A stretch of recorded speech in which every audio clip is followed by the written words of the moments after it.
Hello and welcome to a discussion on the topic of secularization, its meaning and the debates around it that have evolved in the time span of the past 2 centuries. Before elaborating on the topic, let me first brief you about the concept of secularization.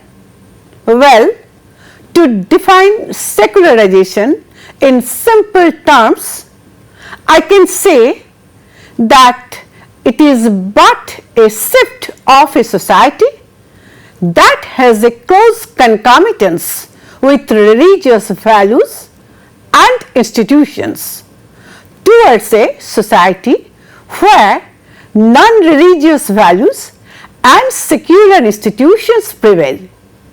Now, in this particular discussion, I shall speak of the origin of secularization as a phenomenon of sociology and also of the context in which it emerges. The other points which require examination are the various implications and debates, particularly those that have emerged at the close of the 20th century following the works of scholars like David Martin and Peter Berger.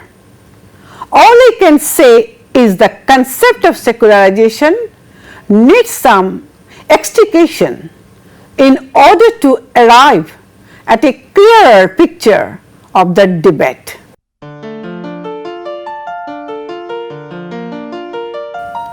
I shall now discuss about the origin of the idea of secularization and how it came into prominence. Generally speaking, the causes of secularization were the cultural shifts in society following the rise of rationality as well as the success of science over superstition. As a social process, secularization is intricately connected with the discipline of sociology, commencing with the discourses of thinkers like Auguste Comte, one of the founders of sociology, who, as many of you might know, put forward his law of social progress on the 3-stage historical model. The other pioneers in this respect are Karl Marx, Max Weber, Emil Durkheim and George Simmel, who too occupy a primal position owing to their mutual concerns about the effect of industrialization on religion in Europe. While Marx looked at religion as a malfunction in society and was in favor of a society devoid of religion, Weber concentrated on the notion of disenchantment and on the dehumanizing effects of a rapidly growing bureaucracy. On the other hand, Durkheim's and Simmel's contributions lay in pointing out the urgency of social order, the importance of religion within it, and the separation of form and content of religion respectively. You see, the pioneers of sociology were very interested in underlining the importance of modernization for the historic forms of religion in Europe, which was linked not only with the power of politics but also with the involvement and legitimization of this power at the local, national and supranational levels. Speaking of Europe, the Industrial Revolution comes to mind instantly. The Industrial Revolution in Europe brought about a major transformation in Europe's religion, which may be termed as a culture shock, from which the mainstream religion of Europe could not pull itself out. However, the impact of this shift was not all-encompassing as many parts of Europe. For example, France continued to follow Catholicism, while in other parts the traditional and the newer forms continued to coexist. So, it can be said that it is the societal change from the rural to the urban setup which brought about a drastic transformation within the religion of Europe and the process of secularization.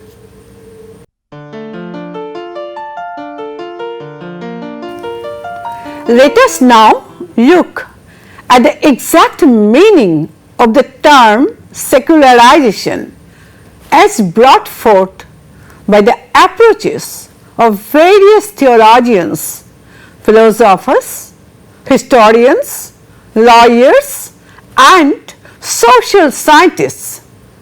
Two scholars who have immense contribution in this regard are Carol Tobler and Jose Casanova. Tobler, in his work Secularization, a multidimensional concept published in an issue of current Sociology, worked on the distinction between the three attributes of secularization, which operates at different levels of society, namely the societal level, the organizational level, and the individual level. His main focus was on how the authority of the church gradually began to disintegrate into independent bodies, and how people no longer looked up to the church as their basic provider and guardian body, because this role was gradually taken over by the state. However, Germany continued to be an exception in this regard, where the church continued with its welfare functions and thus preserved the church-state relationship. Casanova's work is quite similar to that of Tobler in many respects, as according to both, secularization has been the main theoretical grounding to look at the relationship between religion and modernity. Also, both Casanova and Tobler recognize that the confusion regarding the nature of this relationship between religion and modernity stems from the concept of secularization itself. So, you see, Casanova was of the opinion that a society inclined towards the modern was not necessarily one in which the religious beliefs were less, or one which experienced a complete shift of religion from the public to the private sphere. Casanova actually tries to put forward a valid public role of religion in the modern world. A second point which also comes to the forefront following his discourse is that the churches that have dissented to the structural differentiation between itself and the state have found it more difficult to come to terms with the modern ways of lifestyle. To prove his point, Casanova provides the examples of the two strikingly different pictures in Spain and Poland. Casanova found that in Spain, the modern forms of economic and political life had certain inevitable and calamitous results on the religious life in Spain. In fact, the Spanish Church came to terms with the modern democratic system of administration only lately. There was a remarkable decline in the religious practices in Spain, and this decline resulted in a widening of the generation gap in that country, whereas in Poland we can see that there was a strong opposition to secularization. This is perhaps because here, that is in Poland, it was the church that was more powerful than the state, which was not in a position to be in authority. Thus, there was a resistance to secularization, and in this, the position of the church became all the more powerful. This, in turn, led to the rise in religious practices in Poland. But later, that is in 1989, when the Soviet Union collapsed, the situation changed and the Polish church paved the path for modern democracy, and the position of the church dumped down.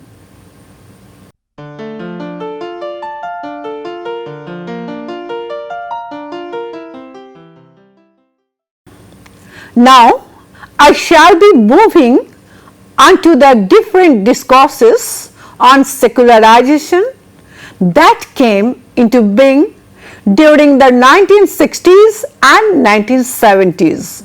In this discussion, I shall be speaking of Peter Berger, who was greatly influenced by Alfred Schulz and also a number of other phenomenologists. Well, for Berger and other phenomenologists, religion was a social construct that was the result of the individual struggle to reconcile with the differences at different levels of human life. Particularly, Berger says that the sacred canopy comes into being as a result of these constructions, which shield an individual from possibilities that life has no meaning or purpose, and other such sentiments that might arise in the course of an individual's life. To Berger, there is a need to give more importance to religious pluralism and its consequences on religious beliefs that might arise as a result of the emergence of a number of sacred canopies. You might wonder why Berger emphasized on the aspects of religious pluralism. Well, pluralism reduces the monopoly of certain religious institutions by starting the means of existence of alternatives, which opposes the older traditions. It is a key aspect of modernization necessary to study the link between modernization and secularization. It also reduces the reluctance towards religion alongside changing individual beliefs. Therefore, Berger's focus on religious pluralism can be suitably justified.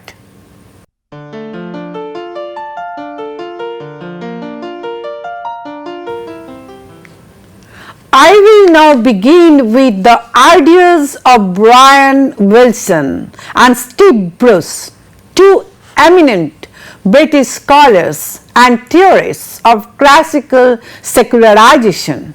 I'll first begin with Brian Wilson.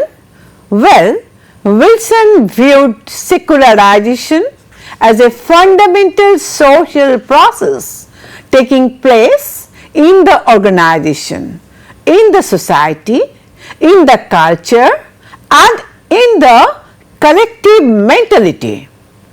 According to him, secularization does not necessarily mean that the importance of religion decreases or ceases. Rather, it means a situation in which religious thinking, religious practices, and religious institutions cease to hold their former integral position in society. Wilson's secularization thesis involves 6 propositions, which brings forth the changes in the 3 aspects of social organization, as I had already mentioned.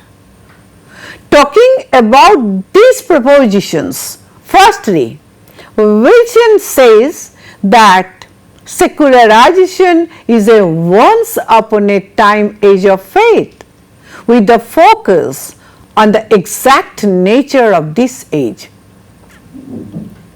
Secondly, there can be different examples to this thesis.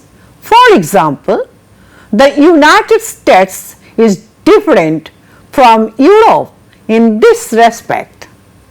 Thirdly, new forms of religiosity and religious movements have surfaced, and these new types have replaced the older ones. Fourthly, the rise of fundamentalism can be considered as a global religious movement. Fifthly, there has been a recurrence of religion in the communist world until 1989. East Germany and Poland can be good examples in this regard. Sixth and lastly, there has been a shift of religion to the private sphere, that is to say, there is a privatization of religions. It must be noted that Wilson's view on the privatization of religion has been criticized by Jose Casanova, a leading scholar of the sociology of religion and a professor at the Department of Sociology, Georgetown University. Casanova's critique of Wilson's ideas led to the resumption of the debate concerning the public role of religion in the latter half of the 20th century.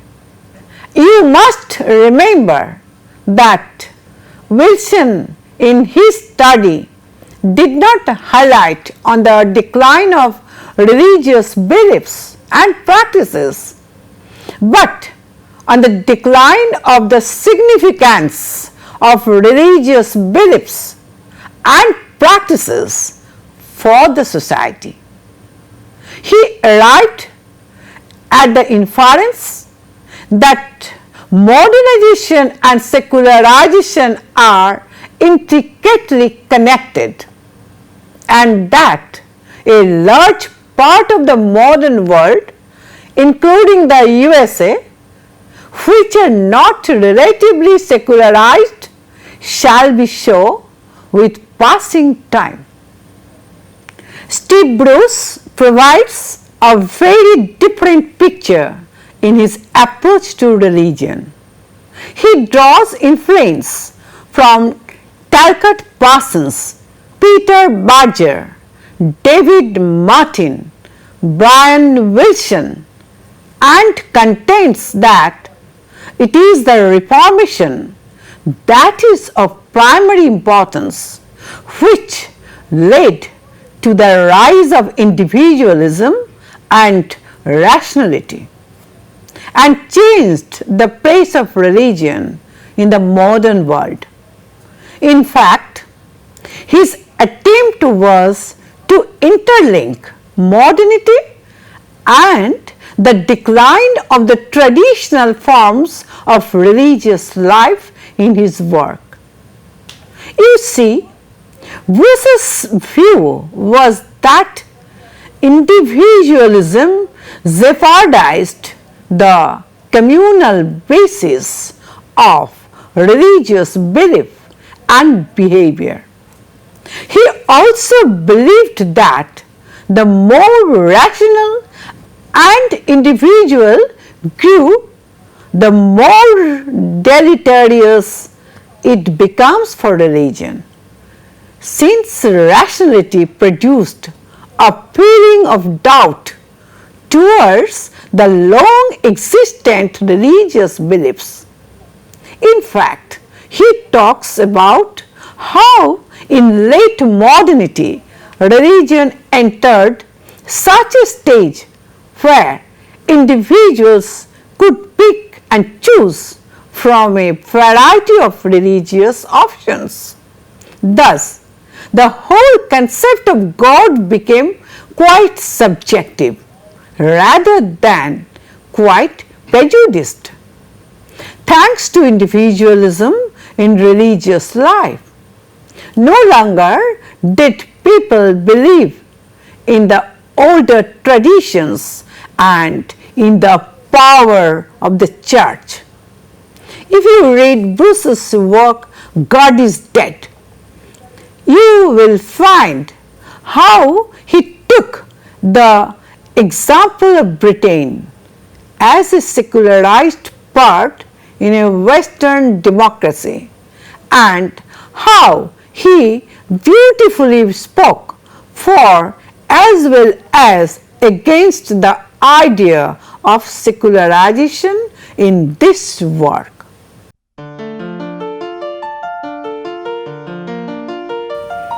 Speaking of Britain, it is important to brief you about the contribution of David Voss, a demographer.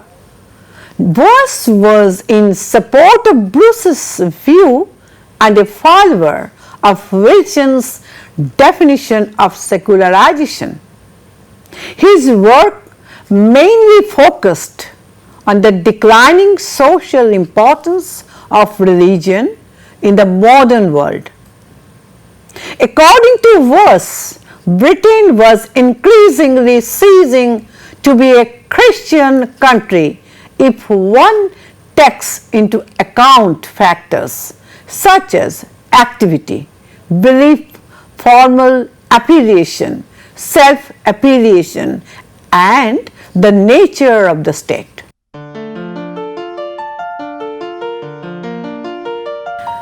Moving on to David Martin. Martin was one of the pioneers of the subject of secularization, who was dissatisfied with Bruce's view on the inevitability of secularization. What Martin did was to highlight the different routes that the process of secularization took in different parts of the world, and how Europe itself had different patterns of secularization within it. He specifically considers the examples of the USA and Europe, where he points out that the difference in religious influences are stark if one takes into account the south and north of the USA and the Protestant north and Catholic south in Europe. Like in the USA, one will trace a decline in the importance of religion as he moves from south to north and then towards the coast, while in Europe the Catholic dominated parts have increasingly become secular in nature. Because secularization of religion is a common phenomenon here. In fact, Martin asserted that in those parts of Europe where religion was officially proscribed, it became a matter of choice and not the main ideology of the state.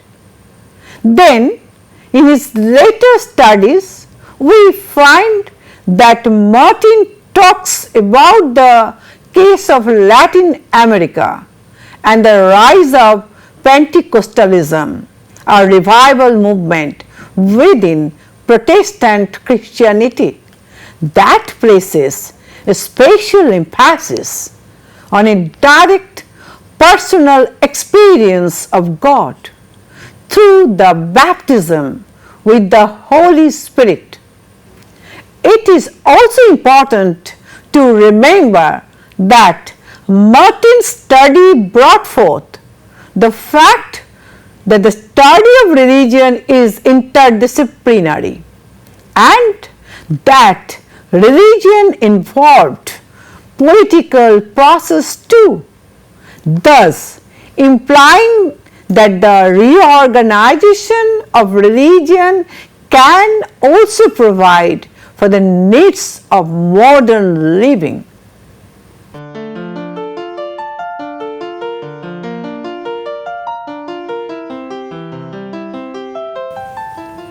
I would now move on to the ideas of some of the French scholars.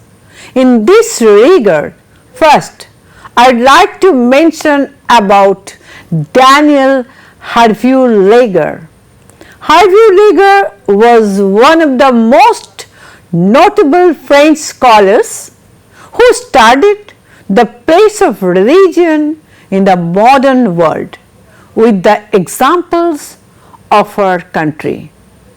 According to her, individuals in modern societies created the need for religion in order to fill in the gaps left behind by their unfulfilled aspirations in their real life.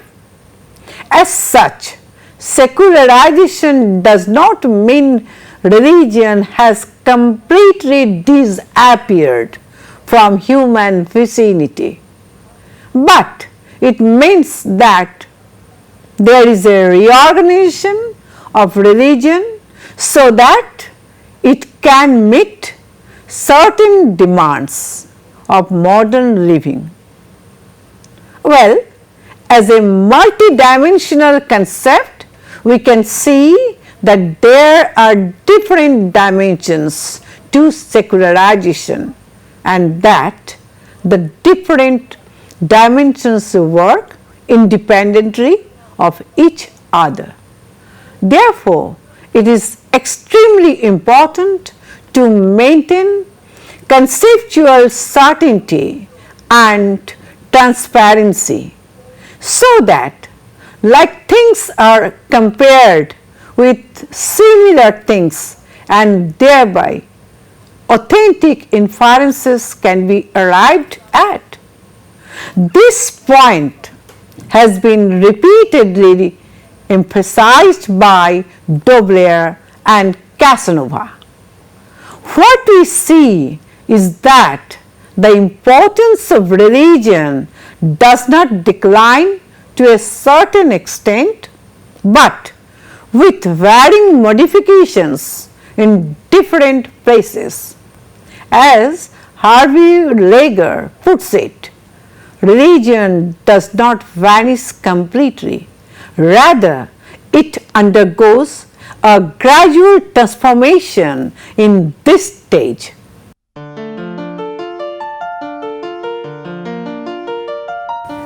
The closing decades of the 20th century brought about a decisive break in the belief that modernization and secularization were generally connected. This could be proved with the help of the examples of Poland and Ireland, where religion and national identity seemed to be interconnected. The USA, however, turned to be an exception to this. This is because it was difficult to justify the continuing religious beliefs in a country which was so technologically progressive.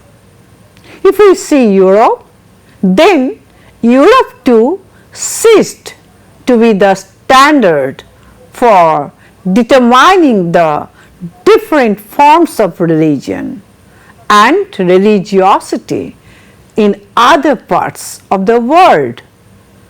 Gradually, the view that prevailed was that the secularization theory actually implied a decline of religion in the modern world, both in the societal as well as in the private sphere. Thus, we see the task of the sociologist in the current scenario is to explain the absence of religion instead of its presence in the modern world.